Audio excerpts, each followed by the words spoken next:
Thank you, Pauline. Oh. So I feel a bit strange with this thing on my head, so hopefully I promise I won't burst into song. We might all leave.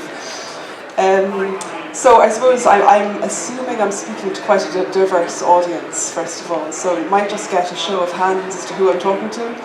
I assume there's a number of possibly software solution providers in the room, people providing ICT services into health. No? Yes? Anyone from hospitals, HSC, healthcare? Great. Any manufacturers? Okay, there's a big bulk of the audience I haven't captured yet. So, what area are you involved in? Johnny, anyway. Yeah. Standards, of course, yes.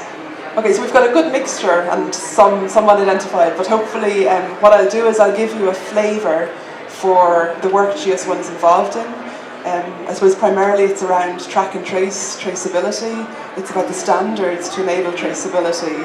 And as we move towards electronic health record, as we move towards paperless hospitals, as we move towards increased regulation to enable track and trace of products, devices from manufacturers to the patient, there needs to be, I suppose, a way of standardising the movement and the sharing of information, the capturing of information at all of those stages. And that's really where GS1 is. I suppose our origins would be in the retail business, so barcoding in retail. You're probably all familiar with the barcode on the can of Coke or the bottle of water you had earlier. That barcode is a unique identifier. So in order to identify various items, which I'll go into in detail in a moment, within the healthcare supply chain, you need to have that standard, that globally unique identifier, because even though healthcare can be quite local, it's also global. Patients move around, products are designed and built in various parts of the world. So the barcode that we're all familiar with, this is called a GTIN. This is basically the GS1 identifier for products. So GS1 as an organisation has been around for 40 years, managing standards for barcoding, for sharing of information, for capturing of information. It's actually a requirement for global trade. So if you manufacture a product and want to sell into any of the major retailers, be it here in Ireland or in the US or anywhere in the world, you need to have a GS1 barcode. And we're starting to see that now, that in order to trade in healthcare, you need to have an internationally recognised barcode on your products. Even for the likes of Amazon, eBay, Google Shopping, they're all now realising that in order to have good data and have databases that aren't clashing, they need globally unique identifiers. And GS1 is active in many different sectors, but today I'm going to give you a flavour for the work we do in healthcare, both in Ireland and internationally, and things you should be aware of or thinking about as you engage in projects and programmes in healthcare. So I'm going to talk about some of the challenges in healthcare and give you a flavour of what senior leaders are saying. So they're the people, the decision makers, the policy makers, and regulatory requirements which are really driving a lot of this change, and the key drivers and some examples from Ireland. So we've all heard about the challenges around the hip recall, counterfeit medicines found in supply chain. So regulations being introduced for both pharmaceuticals and medical devices, which I'll speak about in a moment. The one we're all familiar with is the PIP breast implants, or the hip recall. So when a recall happens, do people understand how manual that is today? It's very paper-based. You have to go back into records, trying to find that patient. Finding those patients can be impossible. And there are patients walking around today with hips, and they don't know if they've got that recalled hip or not, which is quite a challenge and a cost, both a risk to the patient and a cost to the healthcare sector. So as a result, we're seeing now regulation coming for the tracking of medical devices. If we look at the other concerns in healthcare, this is a very recent slide from the chair of the General Medical Council in the UK, saying that the top 20 risk factors for deaths in hospital patient care, so the adverse events was ranked 11th, ahead of road traffic accidents. There are 900,000 adverse events in the NHS every year. Ireland represents 10% of the UK, so 10% of that is possibly indicative of what happens in Ireland. A scary fact, every week there are 2 wrong site surgeries in the NHS. And obviously that impacts in increased length of stay in beds, increased use of those beds that are very precious, as we know, and huge cost as well. We're also dealing with, I don't need to tell you all, we're also dealing with the changing landscape, so ageing population. So there's increased population, less money, so we need to do more with less. And patients are obviously becoming more empowered. The challenges of, if we take hospitals, and hospitals are representative of community centres, anyone providing care, but hospitals, I suppose, are big centres of acute care. So the lack of traceability, the risk of medication error, clinical time spent, nurses are managing stock and inventory, they should be managing patients. So if you can give them tools to actually track and trace better, then they can get that time can be given back to patient care. And the increase, Colin will speak later about the medical device regulation and the challenge of recall. So there are a lot more products in the market, a lot more recalls. And we see all this fantastic innovation in healthcare, in medicines, in medical devices, all the smart wearables. But actually, if we go back into the hospital and look at the hospital supply chains or the healthcare supply chains, they're still extremely paper-based. And it's only when you know it and see it to you actually realise how paper-based they are. So there's an onus on all of us to actually help healthcare become more automated, help them understand how to move away from paper. With the event now of the new electronic health record, which hopefully will proceed with funding, that will also, we need to, I suppose, work together to make sure that that electronic health record can happen by increasing automation, helping address processes that are today very paper-based. And you might smile, that red book, I can't point to it, but that red book is very typical of what still exists in hospitals today, in theatres, to track and trace hip implants and various items. So there's a lot of, I suppose, barcoding happening out there, but actually what needs to happen now is to standardise on barcoding. And McKinsey wrote a report, said there's a number of different ways to identify and uniquely identify in healthcare, but actually it makes a lot of sense. It'll give time back to patient care and it'll give money back to the system to standardise on one system of identification, and that is the GS1 standard. With that in mind, there's a lot of countries around the world now focusing on how they can use that standardisation to actually address regulatory compliance, improve patient safety, and actually get more efficiency out of the system. And the NHS are leading with the Scan for Safety initiative. They have made a policy that all trusts and all suppliers must standardise on GS1 barcodes. And they've given funding to 6 demonstrator sites, and those sites are actually demonstrating what can be done.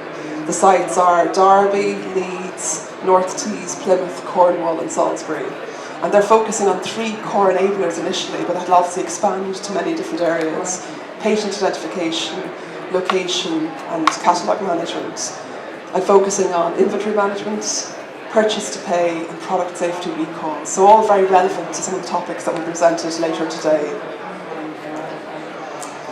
They held, I suppose, to really promote the whole Scan for Safety initiative, and they held a conference, the Department of Health held a conference in conjunction with GS1 UK, where Lord Carter of Coles, who actually wrote a report on the opportunity to increase efficiency in the NHS, saying that GS1 barcoding is the second most important change in the NHS at the moment.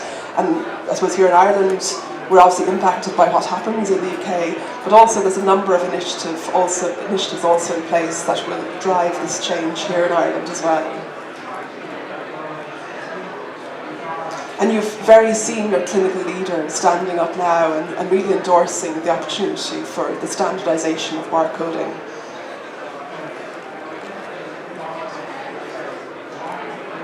And this is a presentation from the Plymouth Trust.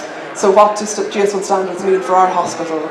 patient safety, improved patient experience, reduced costs, sharing best practice, right care, right time, right place. So there's a huge momentum now in the UK, and we're seeing that happening now in Ireland as well, where there's increased interest in traceability across healthcare, not just in hospitals. So this could be actually now any of the hospitals we're working with giving the same kind of perspective.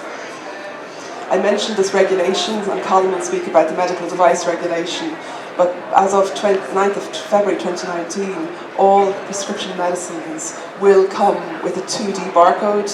That's the barcode here. So again, it's another opportunity to actually use that barcode in the healthcare setting to know what you're giving a patient, what batch, what expiry. Today, a lot of that is either being handwritten or being keyed into a system. So the risk for error is quite big, and the risk of incomplete information is also quite high. For medical devices, as of 2020, all devices being sold into the European market must be registered to the European the EU Commission, the European database that they're establishing at the moment called EUDAMED. Those devices must be registered, and there must also be an internationally recognised barcode on all of those devices, carrying sometimes just an identifier, perhaps also a batch or expiry. There's a lot more to the medical device regulation, that's just the UDI part, the unique device identification.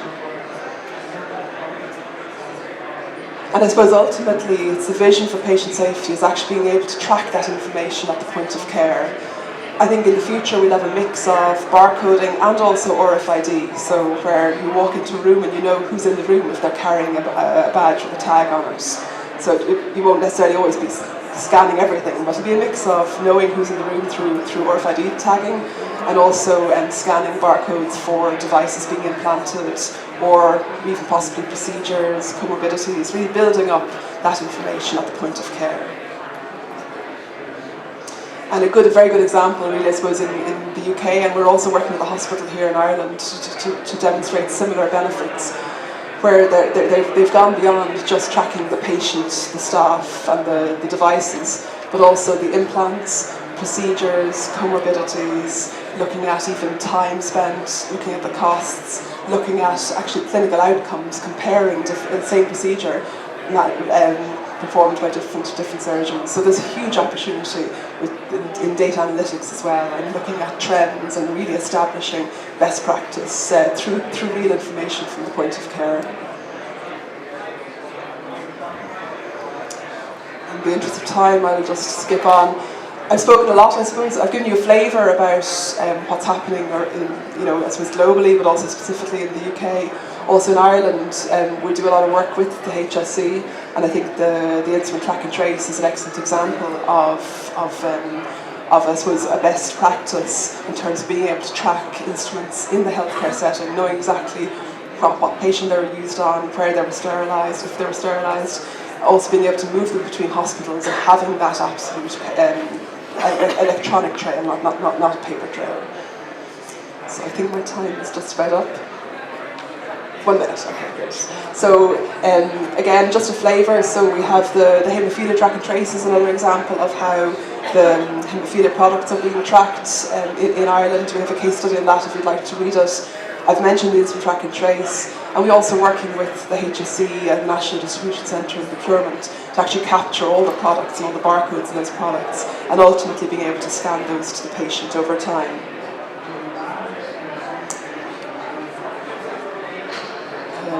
We don't have time to look at that, but I've mentioned, so there's EU regulation, there's the UK Department of Health mandate, and clinical engagement. We're seeing that now in the UK, we're also seeing that in Ireland. We're getting a lot of requests to actually track and trace, get involved in various different track and trace applications in hospitals. So it's not just about devices or medicines, but actually tracking laboratory samples, tracking special feeds for children, and lots of opportunities, even the food being given to patients.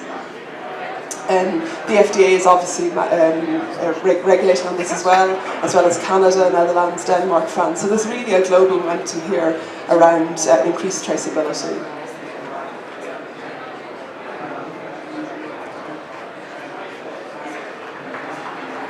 So I think I'll close on this slide. So the key takeaways are that regulation is coming, which is driving the increased need for traceability.